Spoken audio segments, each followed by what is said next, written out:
That night, the coroner ruled the death undetermined. After an autopsy, a forensic pathologist labeled it a suicide. And just like that, the Meridian Police Department closed the case. And so then we had to start this investigation on our own. So they began hiring their own private investigators, eventually forming a small army of supporters and experts, including a forensic pathologist named Dr. Jonathan Arden. It is my conclusion that the death of Christian ANDREACCHIO was a homicide. Enforcement, we had no idea what to do or where to start. Ray and Todd ANDREACCHIO began their search for justice by hiring their own team of investigators, including this man. I've performed about 3,000 autopsies on my own. Former Washington, D.C. medical examiner Dr. Jonathan Arden, who examined the case file. From the beginning, my reaction was something is wrong here. Starting with where investigators found Christian's handgun. It was pressed between his left thigh and the front of the tub. It's significant to me that the gun is in the wrong place on the wrong side. Because he's right-handed. He's right-handed, entrance wound in his right temple. How does the gun end up on his left side? Once the bullet goes through his brain, he's unconscious. He can't transfer the gun.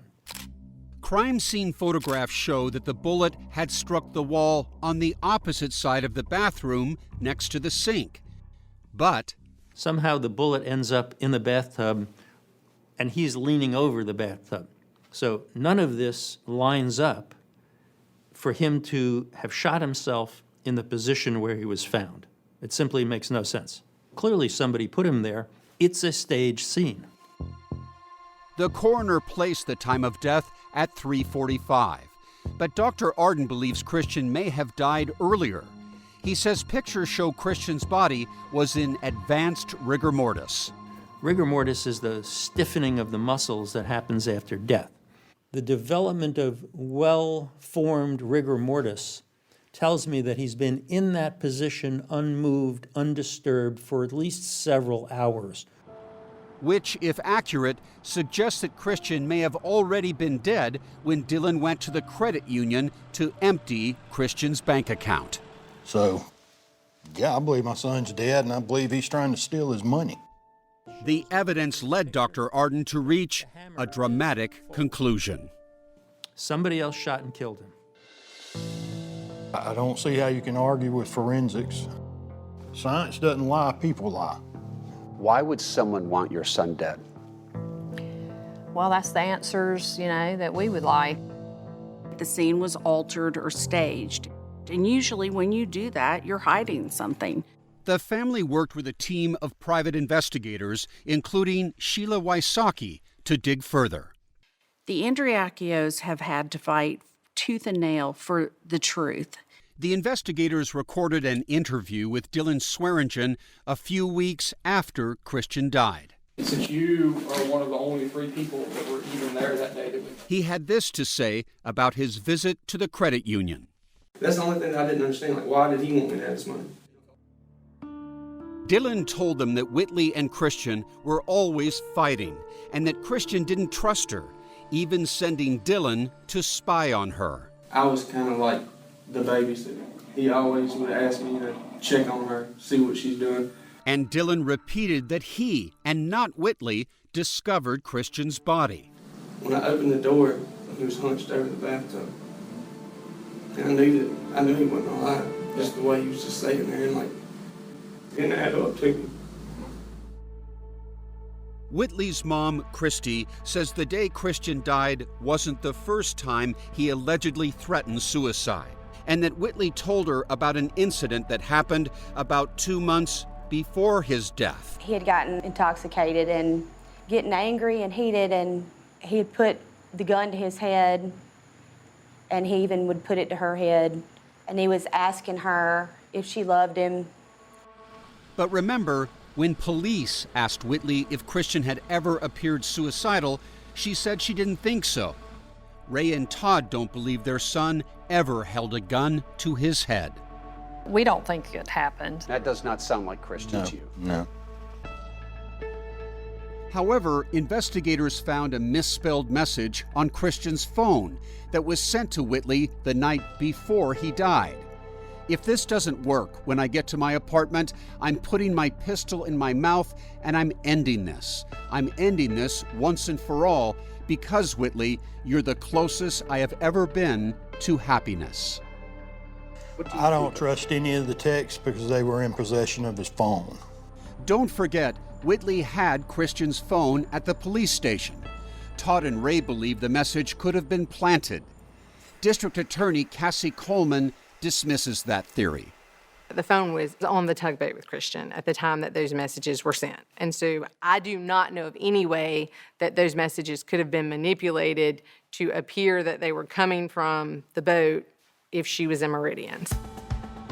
3 years after Christian's death, Benny Dubose, who had taken over as police chief, decided it was time to get fresh eyes to look at the case. He assigned Captain Jay Arrington. Gave him the case. He worked his butt off. Captain Arrington, a 30-year veteran detective of the Meridian PD, combed through the case file and came up with a conclusion that Christian's family had long waited to hear. It's homicide. Are you sure of that? Absolutely. And do you believe that Christian's body was moved at that scene, that somebody moved it after his death? I have no doubt. Captain Arrington, like Dr. Arden, concluded that Christian had been dead for several hours before the 911 call was made, allowing time for a cleanup. The death scene had obviously been altered from its original state. Arrington wrote arrest warrants for Whitley and Dillon. The charge, manslaughter by culpable negligence, which means unintentionally causing a death while acting with disregard for the person's safety. Were those warrants ever served? No, sir. In February 2017, before Cassie Coleman took over, her predecessor decided to hand off the case to the Mississippi State Attorney General's office. They wouldn't comment about it with 48 hours. In October 2017, a Mississippi state prosecutor did present the case to a grand jury, but... Were you allowed to present your investigative report at the grand jury? I wasn't allowed to be at the grand jury. It's the only one I've ever had done that way. In all my years, it's the only one. Without ever hearing from the detective who calls this case a homicide, it's now up to the grand jury whether it will go to trial. Do you believe in a court of law you could get a conviction? 100%. You were a member of the grand jury, correct? Yes, sir. And what decision was made? Goodman has never spoken publicly about the case until 48 hours came to town. Whitley started talking when she agreed to meet our camera crew to get some video shots with her mom. 2 weeks ago, it just came to me, like out of nowhere. She would not take questions, but she did read a poem. The title is Moist by Whitley Goodman. The verses describe what she says is her tumultuous life after Christian's death. I miss who I was, the person I once was allowed to be, before the anxiety, the pain, and the notoriety, before your name was used in vain as the main source of my pain. In Whitley's words, she is the victim. Oh, it has been such a war. I guess it's me who we should hate. I'll be everyone's escape. But there has been no escape for the ANDREACCHIO family, which suffered a devastating defeat in late 2017